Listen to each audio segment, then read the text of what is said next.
Hemlock are important timber trees. Many are popular ornamentals. The tree is from 60 to 100 feet tall and up to 4 feet in diameter. Tannin is made from the bark and the soft coarse grain. Spoonery wood is used in construction and the manufacture of boxes. Hemlock grows in cool, moist forest areas. Just a couple other thoughts on hemlock. The hemlock is difficult to manage because it is allelopathic. Allelopathic means it produces chemicals. The deteriorating needles produce chemicals that inhibit sprouting of other things. So when hemlock is in control of the forest, that's basically all you're ever going to have is hemlock. Hemlock is at the last or the end of succession. We started out with aspen, for example, as early succession. We go through, every tree fits somewhere into that succession. But hemlock is last. And hemlock is, there are all kinds of issues with hemlock. We don't have a very cooperative, I don't want to get on a soapbox here, but when hemlock is an excellent construction lumber, except we can't use it because many towns only allow construction with stamped lumber that is spruce pine fir, SPF. And if you're getting a permit for a building, they will let you use hemlock, but you have to have an architect to design your building.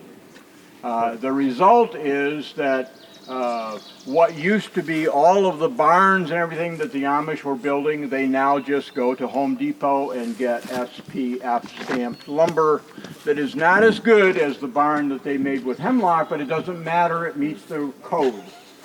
And it's more important to meet the code than it is to build a good barn. According to them. Well, yeah, I mean, this is upsetting to me because it makes it almost impossible to sell hemlock. There's very limited use of hemlock. Yeah, but it doesn't take very many hemlocks to fill an Amish mill. You know, I mean, they used to use a lot of it, but it's very difficult to we manage hemlock, but you'll see a lot of hemlock that is cut here, smaller trees, especially where we have, like, you look behind you, there's a very nice red oak tree there. That used to be completely surrounded by hemlock. We don't want that. We want the oak. So over time, we will diminish the hemlock and increase the hardwoods of oak. We want to move backwards in succession to oak, soft maple in here, as opposed to being late in succession with hemlock. Bruce, why didn't Columbus find North America covered with hemlocks then? I did. Hemlock, it was mostly beech, really. It was probably 85% beech. Beech was the most common tree that the settlers found. Some of if you're familiar with meets and bounds methods of surveying, there were references to things like witness trees or rocks, or in looking at meets and bounds surveys and making a note of all records of references to trees, more than 80% were beech trees as witnesses. Now, one reason being that the beech held the witness well, but they were very abundant, very abundant.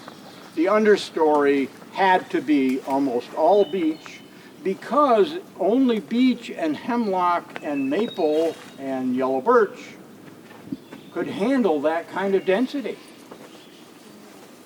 So The trees, the forest, the original forest wasn't anywhere near as valuable as the forest could be today.